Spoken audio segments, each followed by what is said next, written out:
Poriadne si otoč hlavu, keď sa točíš.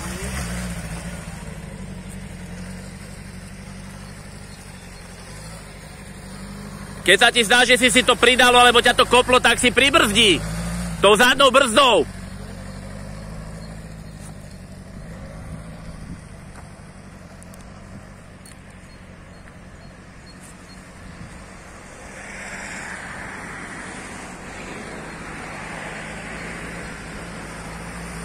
A striedaj tú otočku na pravú stranu, nie všetky naľavo. Čiže toto je naľavo. Dobre, urob 8.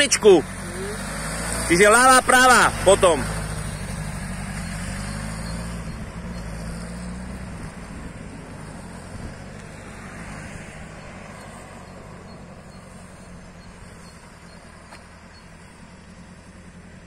Výborne. Zatoč, tak, presne. Môžeš to s tými rajdami aj prehnať. Potom to doladíš tou hmotnosťou, telom. Výborne. A preklzuj cez spojku, lebo... Dobre, zastav. Neutrál, keď zastavíš.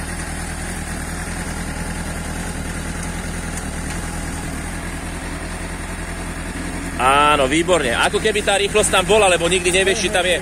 Ale podstatné, keď ideš pomalou jazdou, tak to preklzuj cez tú spojku, ako keby si sa rozbiehal.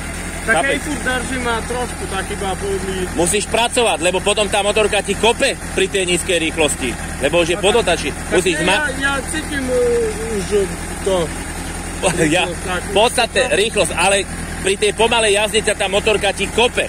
Musíš zmagnúť spojku, aby si išiel pomalšie, ako je otáčky voľnobehu. Lebo to tie voľnobežné otáčky tlačia dopredu. Takže tá motorka má brutálny výkon, takže ona ťa tlačí. Ona ťa ťahá dopredu, ale nemôžeš byť vlastne ako keby otrokom a musieť niečo zachraňovať. Ty musíš byť ten, čo si to naladí, hej? Takže si to naladíš. Poď, rozbehni sa, poď. Tak, jak si robil, dobre. Podstata, spojka, rozbehni sa a drž spojku v zábere. No poď. Nevadí, drž ju v zábere, drž ju stále u nepu. A toto rob aj pri tom slalome. S tou spojkou preklzuj, pridávaj si. Pridávaj. Tak, presne tak.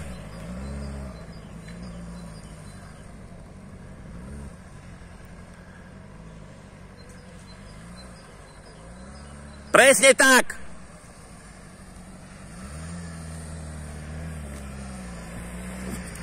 Nešetríme spojku, my s ňou preklzujeme. O tom je motocykel, dobre? Výborne.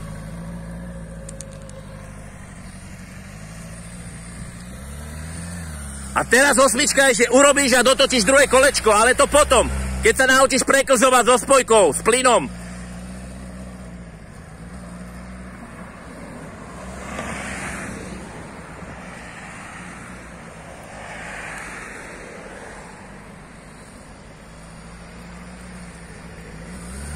Pribrzdi si, keď sa ti zdá, že je to rýchle.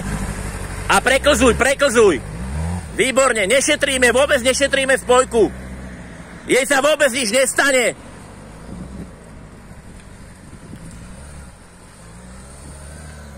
Tá spojka je utopená v oleji, jej sa vôbec nič nedeje, takže ju preklzuj. Nešetri ju. Výborne, to chcem počuť. To znamená, že máš motorku pod kontrolou.